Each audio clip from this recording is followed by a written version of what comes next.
Girl, I completely understand and empathize with what you're going through. I too was struggling, and I remember Yahuwah coming to me to comfort me at night and promise me that everything was going to be provided for. I had dreams of opulence, of wealth, of prosperity, but it seemed that my bank account wasn't reflecting it. And that's when he led me to scripture.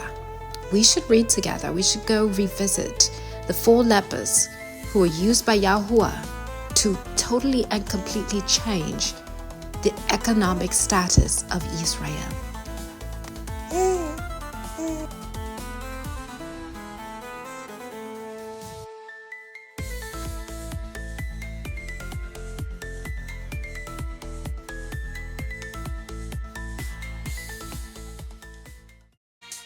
Elisha said, "Listen to the word of Adonai. Here is what Adonai says. Tomorrow by this time 6 quarts of fine flour will sell for only a shekel, and half a bushel for barley for a shekel in the market, at the gate to Shamron." The servant on whose arm the king was leaning answered the man of Yahuwah, "Why, this wouldn't happen even if Adonai made windows in heaven." Elisha answered, "All right, you yourself will see it with your own eyes, but you won't eat any of it." Now there were 4 men with tzarats, leprosy, at the entrance to the city gate. And they said to each other, "Why should we sit here till we die? If we say, 'We'll enter the city,' then the city has been struck by the famine, so we'll die there. And if we sit still here, we'll also die. So let's go and surrender to the army of Aram. If they spare our lives, we will live, and if they kill us, we'll only die." So they got up during the twilight to go to the camp of Aram. But when they reached the outskirts of the camp of Aram, they saw no one, for Adonai had caused the army of Aram to hear the sound of chariots and horses. It sounded like a huge army, and they said to each other, "The king of Israel must have hired the kings of Hittite and the kings of the Egyptians, the Mitzrayim, to attack us." So they jumped up and fled in the twilight, leaving their tents, horses, and donkeys, and the whole camp just as it was, and ran for their lives. When these men with tzara'at reached the outskirts of the camp, they entered one of the tents, ate and drank. Then they took some silver, gold, and clothing, and went and hid it.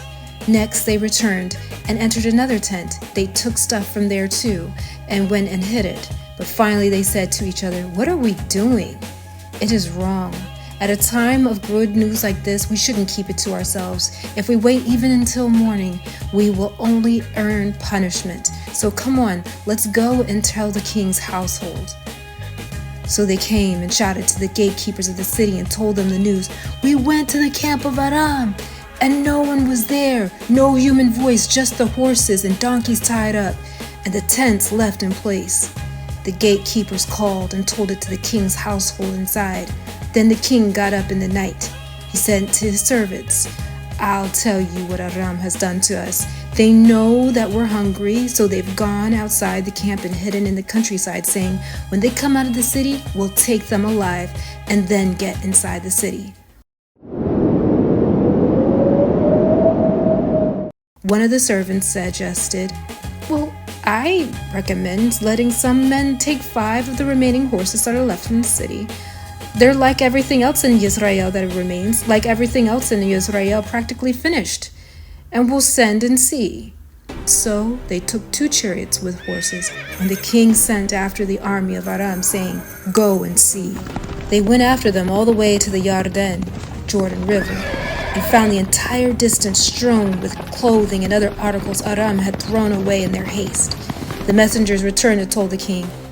Then the people went out and ransacked the camp of Aram, with the result that 6 quarts of fine flour was sold for only a shekel and a half, a bushel of barley for a shekel, in keeping with what Adonai had said.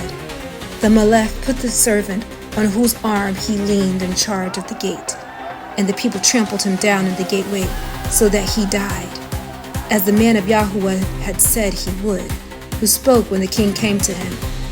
For the man of Yahuwah had said to the king, "Tomorrow by this time 6 quarts of barley will sell for only a shekel, and half a bushel of fine flour for a shekel in the market at the gate of Shamron."